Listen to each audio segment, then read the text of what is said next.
The crystal champagne flute trembles slightly in my fingers as I watch my father, Theodore Montgomery, rise from his mahogany chair at the head of our dining room table. The autumn light filtering through our Wellesley Colonial's tall windows catches the amber liquid, casting golden reflections across the pristine white tablecloth that's been in our family for 3 generations. Have you ever stood in a room full of your own family members and felt completely invisible while they celebrated everyone else but you? Today marks a celebration, Dad begins, his voice carrying that authoritative tone he perfected during his 30 years as a federal judge. The scent of my grandmother's famous apple cinnamon candles mingles with the aroma of our housekeeper Maria's pot roast, creating an atmosphere that should feel warm and welcoming. Instead, my chest tightens with familiar dread. We gather not just as family, but as witnesses to exceptional achievement.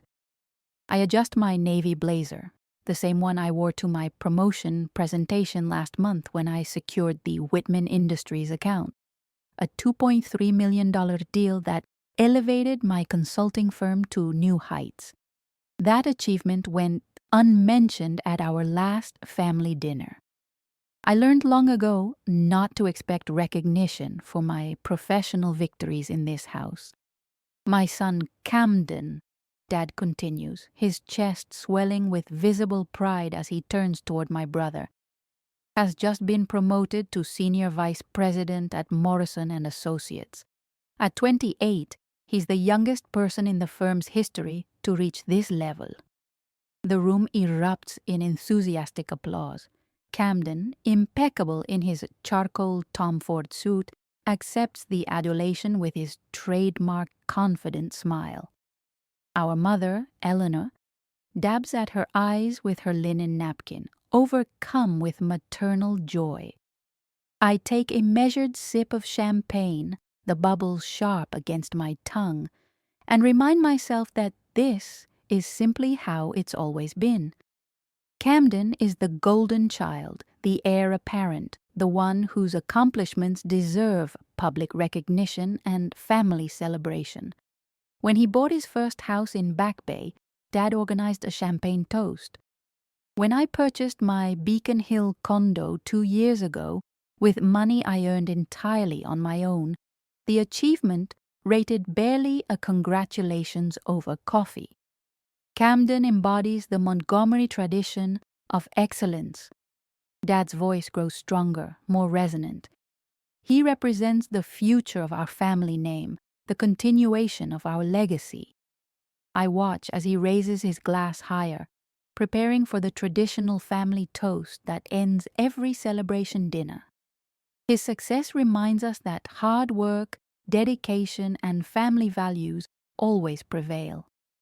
The words hang in the air like incense, sacred and untouchable. I've heard variations of this speech countless times over the past decade, always directed at Camden's achievements, never acknowledging my parallel journey from Harvard MBA to building my own successful consulting practice.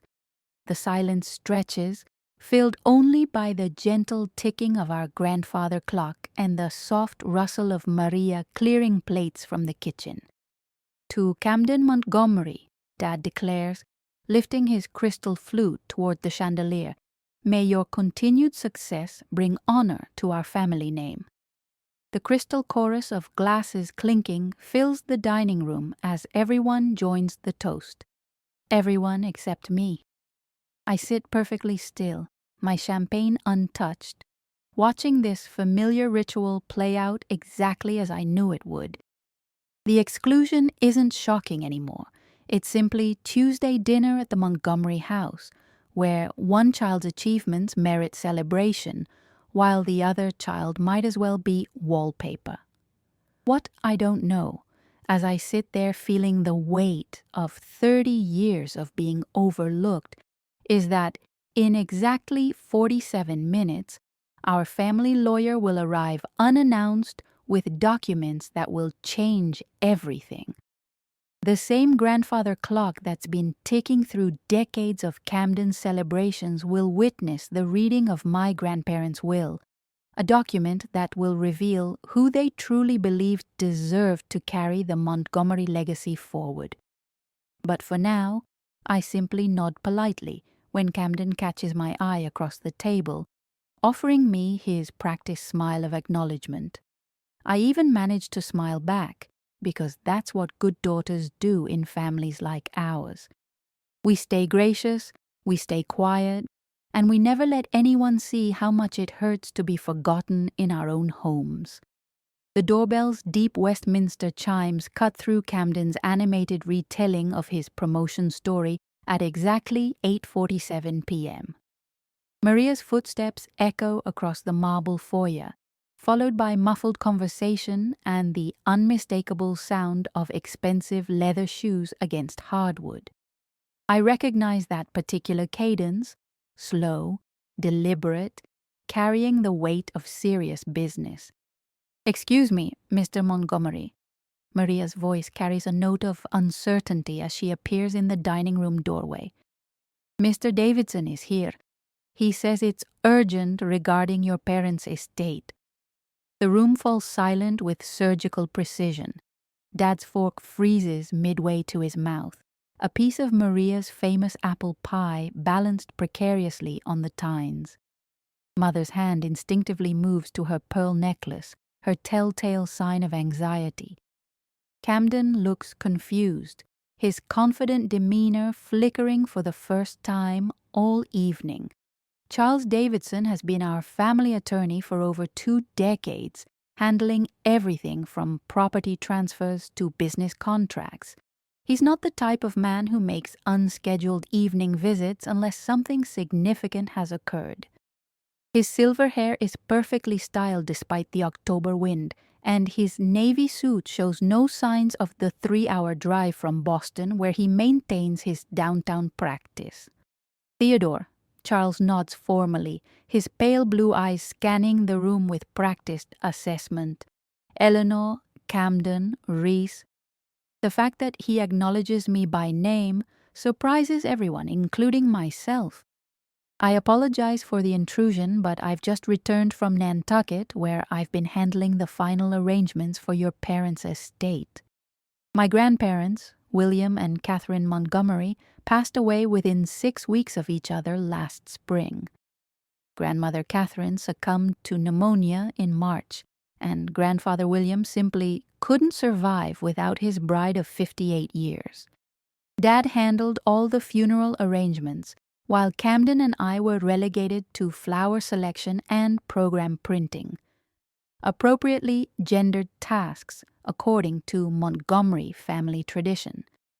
"Charles, surely this could wait until tomorrow," Dad suggests, though his judicial composure is showing hairline cracks.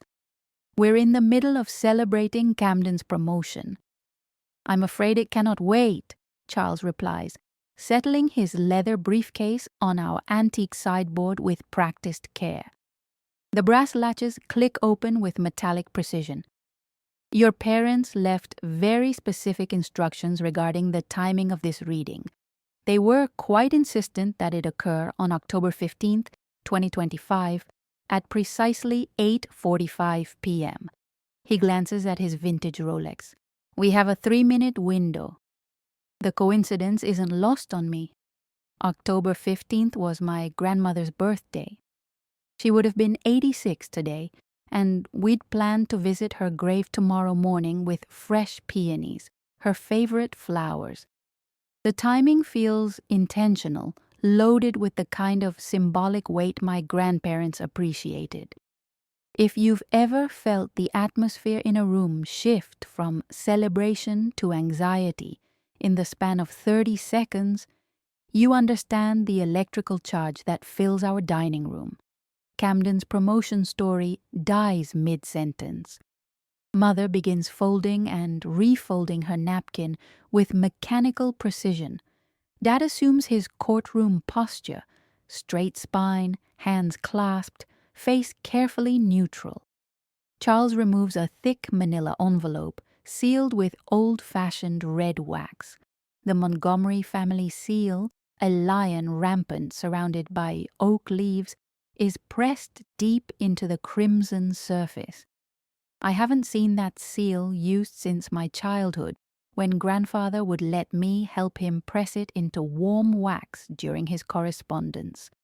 Your parents were very clear about the circumstances surrounding this reading, Charles continues, his voice taking on the formal tone reserved for legal proceedings. They insisted that all immediate family members be present and that the contents be read aloud in their entirety. He looks directly at Dad. No exceptions, no advanced disclosure, no private conversations. My heart begins to race with anticipation that I can't quite name. My grandparents always showed me a different kind of attention than the rest of the family. While Dad favored Camden and Mother focused on social appearances, Grandmother Catherine would spend hours with me in her garden, teaching me about heritage roses and family history. Grandfather William shared stories about building the family business from nothing, about the importance of character over connections. Very well, Dad concedes, though his discomfort is obvious. Please proceed. Charles breaks the wax seal with ceremonial care, the ancient symbol cracking into several pieces that fall onto our pristine tablecloth like scattered rubies. The documents inside are thick, expensive paper with the letterhead of Davidson, Morrison and Associates embossed in gold. The last will and testament of William James Montgomery and Catherine Rose Montgomery, Charles begins, his voice carrying the weight of legal authority. Written in sound mind and body this 15th day of March, 2023.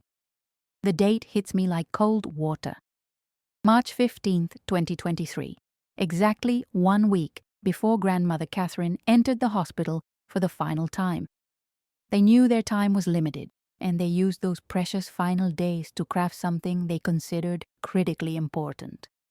Whatever my grandparents wrote in those documents, whatever message they wanted to leave for our family, was important enough to require this theatrical presentation, important enough to specify exact timing, mandatory attendance, and complete disclosure.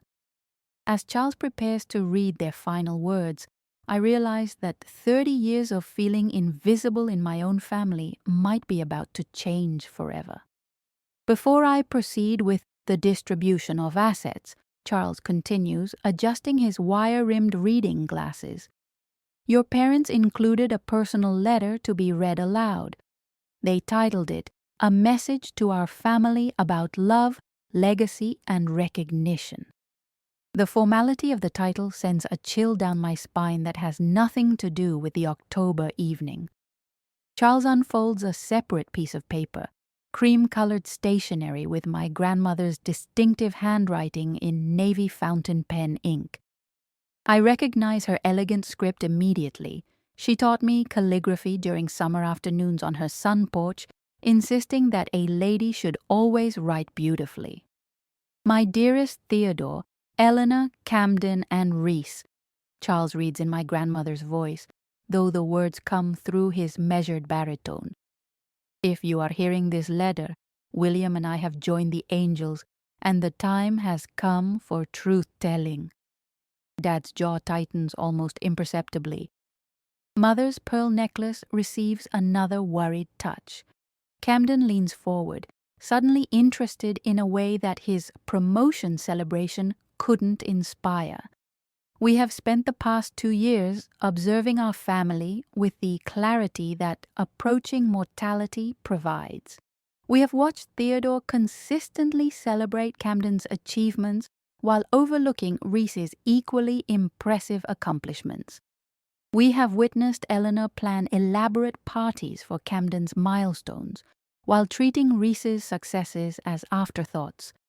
The words hang in our dining room like gathering storm clouds. I can feel heat rising in my cheeks. not from embarrassment, but from the shocking validation of feelings I've carried silently for decades.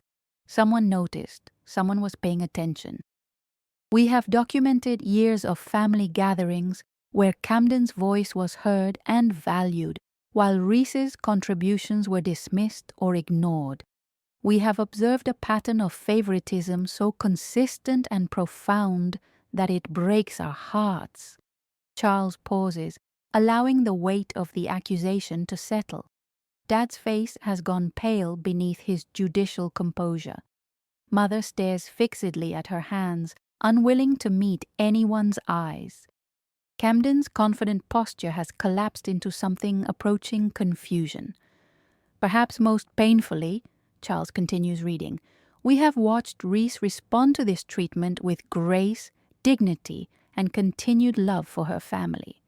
We have seen her build a successful business entirely through her own merit, while Camden's opportunities came through family connections and financial support. The truth of this observation hits like physical impact. Camden's position at Morrison and Associates came through Dad's law school roommate. His Harvard MBA was funded entirely by our parents, while I worked 3 jobs to pay for my own education after they suggested that girls don't need expensive degrees to be successful wives and mothers. We want our family to understand that love is not favoritism, and legacy is not automatic inheritance.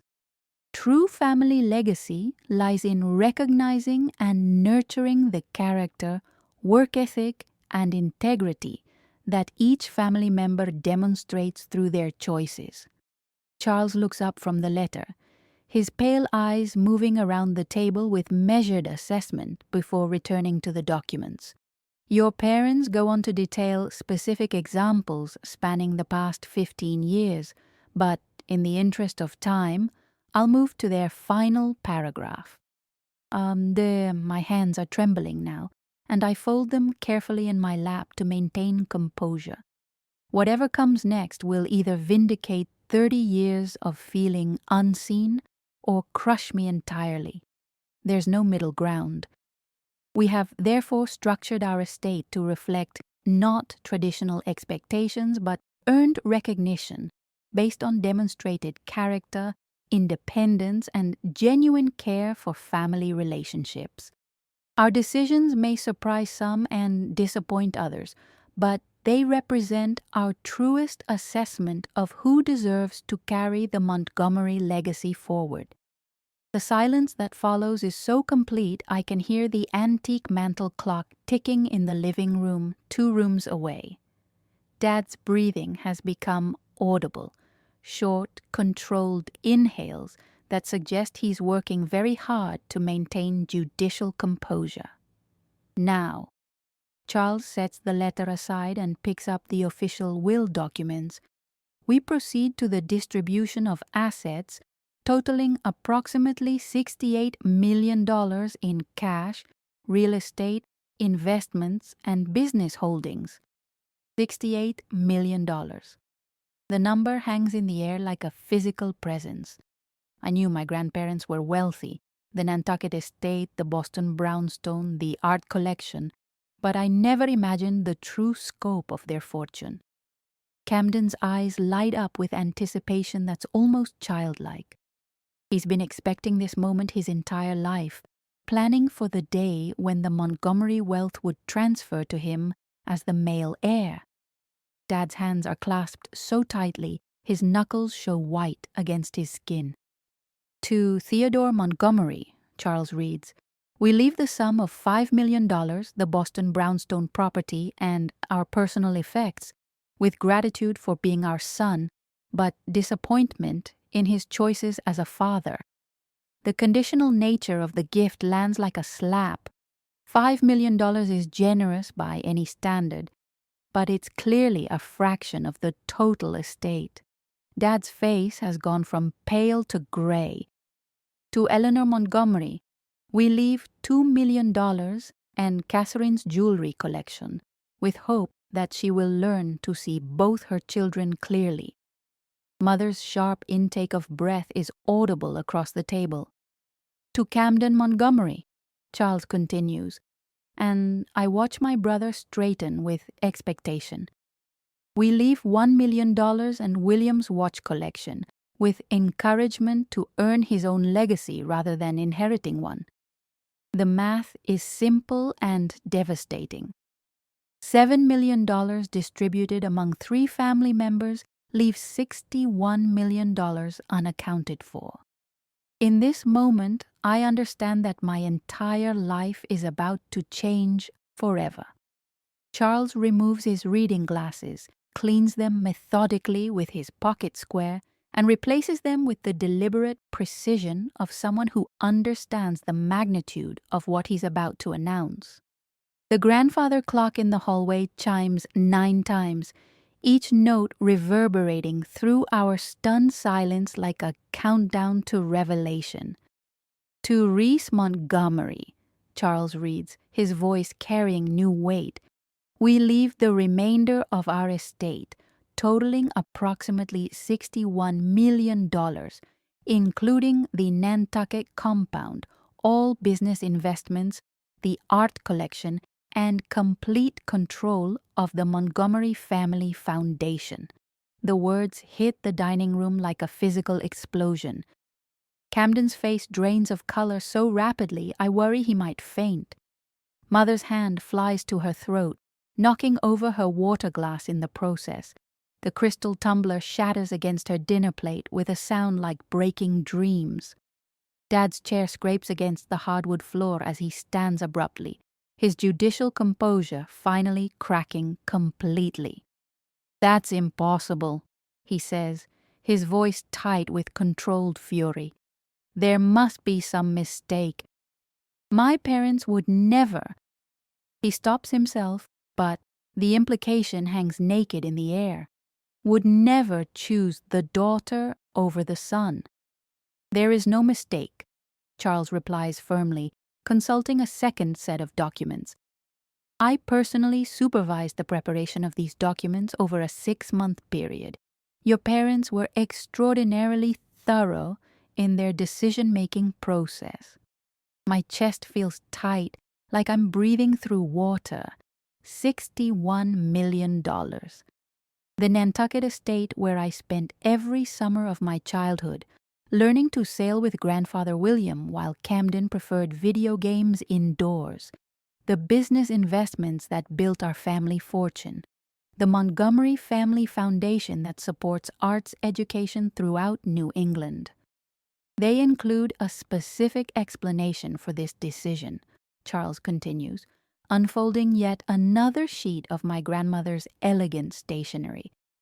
They write, we leave the majority of our estate to Reese because she has demonstrated throughout her life the character, independence, and genuine care for others that we believe essential for stewardship of family resources. Camden finds his voice first, though it comes out as a strangled whisper. But I'm the son. I'm the heir. I've been groomed for this responsibility my entire life. Have you? Charles asks mildly, consulting his notes.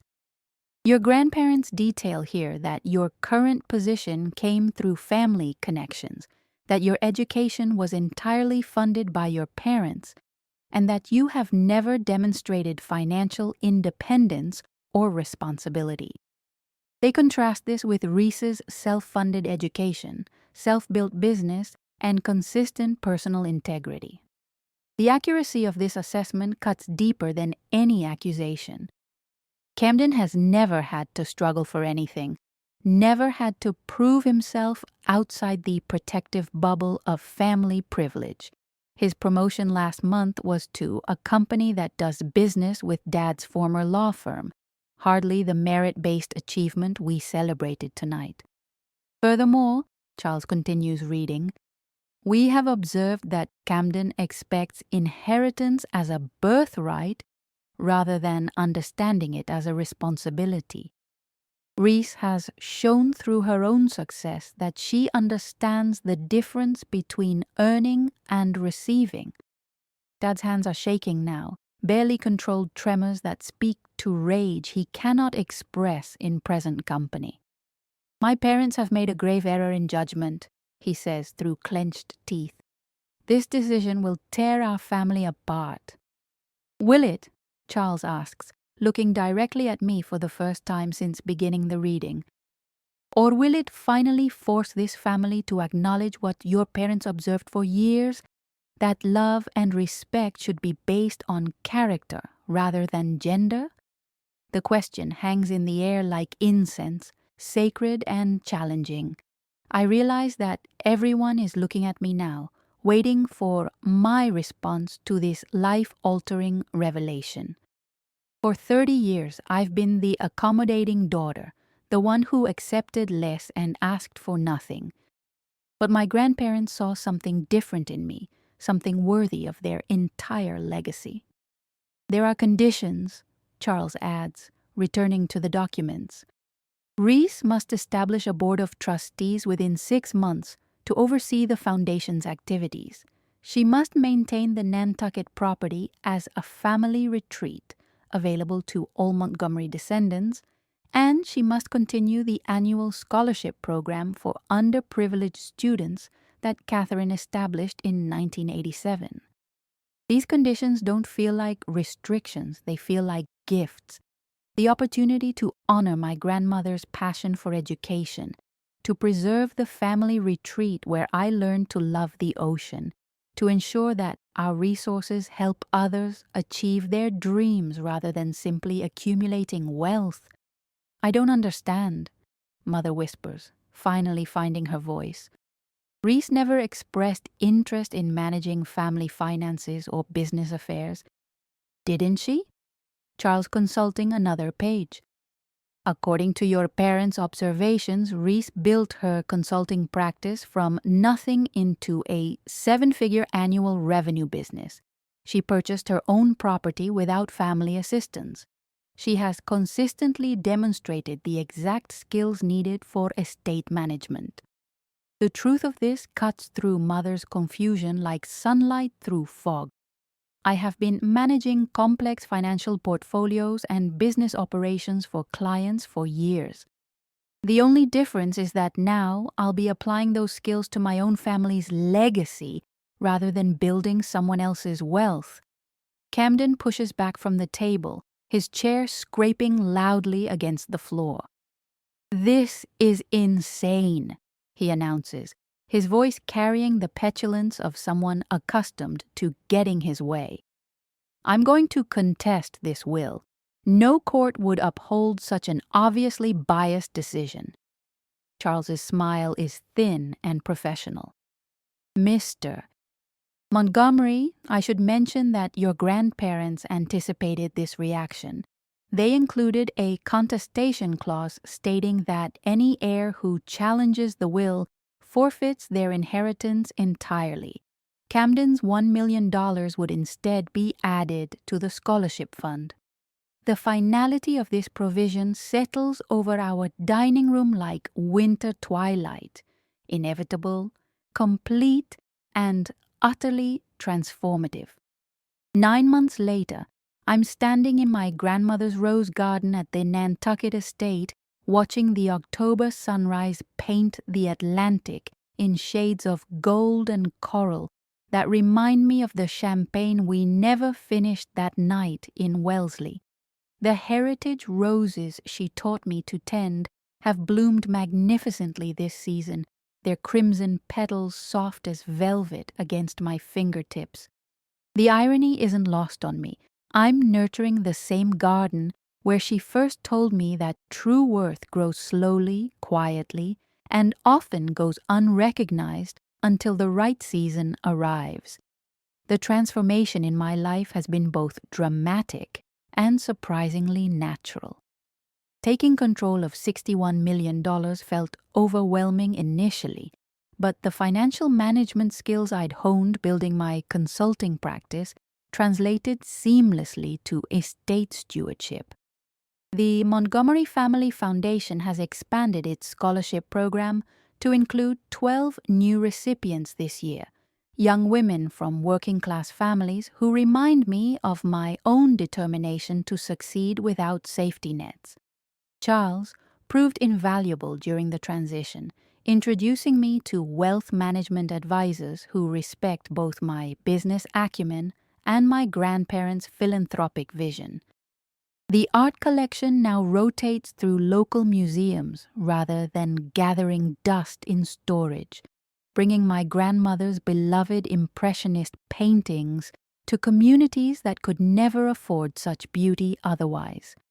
The business investments have performed better under my oversight than they had in years, perhaps because I understand the value of money in a way that those who inherit it often don't. The family dynamics shifted permanently that October evening, creating new patterns that still surprise me.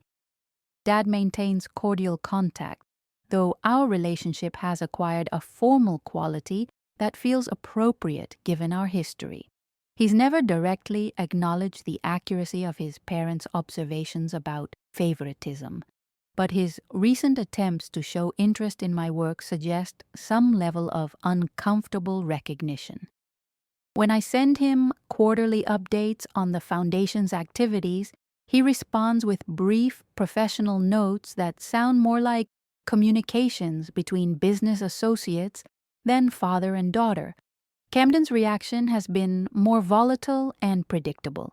He spent 3 months researching legal challenges to the will before Charles's patience ran out, and he explicitly reminded Camden about the contestation clause. The reality of losing even his $1 million inheritance if he pursued legal action ultimately proved more persuasive than his wounded pride. He's since moved to California, ostensibly for a new career opportunity, but really to escape the social embarrassment of his family's very public assessment of his character. We exchange Christmas cards, nothing more. Mother has perhaps surprised me most. Initially devastated by what she perceived as her parents-in-law's criticism, she gradually began asking questions about the Foundation's work and expressing genuine interest in my new responsibilities. Last month, she volunteered to help organize the annual scholarship reception, bringing her considerable social connections to bear on fundraising efforts. We're developing something resembling adult friendship for the first time in our relationship, built on shared purpose rather than traditional mother-daughter expectations. The Nantucket house has become exactly what my grandparents envisioned, a family retreat that nurtures relationships rather than enforcing hierarchies. I host cousins and their children during summer months, creating the kind of inclusive family gatherings that were absent from my own childhood. The dining room table that once witnessed so many celebrations where I felt invisible now hosts boisterous dinners where every voice matters and every achievement receives recognition. My consulting business has evolved rather than disappeared. I maintained my existing client relationships while developing a specialization in helping family businesses navigate succession planning and wealth transition. The irony of becoming an expert in the very dynamics that shaped my own childhood isn't lost on me, but it's allowed me to help other families avoid the painful patterns that characterized the Montgomery legacy for so long. The financial security that comes with significant wealth has freed me to make choices based on values rather than necessity. I'm dating a marine biologist who teaches at Woods Hole and shares my passion for ocean conservation, something that would have been impossible when I was focused purely on building financial independence. We spend evenings walking the beach, discussing everything from tidal ecosystems to family dynamics, and I find myself experiencing the kind of partnership I never thought possible. What struck me most profoundly during this transformation was discovering that my grandparents' gift wasn't really about money, it was about recognition. They saw qualities in me that my immediate family had overlooked for 30 years, and they trusted me with resources that could either corrupt or empower, depending on my choices. Every decision I make now carries the weight of their faith in my character, their belief that I would use their legacy to create positive change rather than simply accumulate privilege. Standing in this garden they loved, tending roses they planted, continuing work they valued, I understand that the most precious inheritance wasn't the $61 million or the beautiful properties or even the business investments. It was the knowledge that someone saw my true worth when I felt invisible. Someone believed in my potential when others dismissed my achievements. Someone chose to rewrite our family story to include voices that had been silenced for too long. The woman who sat silent through countless toasts that excluded her has learned to raise her own glass, not in anger or vindication, but in gratitude for the gift of finally being seen. What will you do when someone finally recognizes the value you've been quietly demonstrating all along?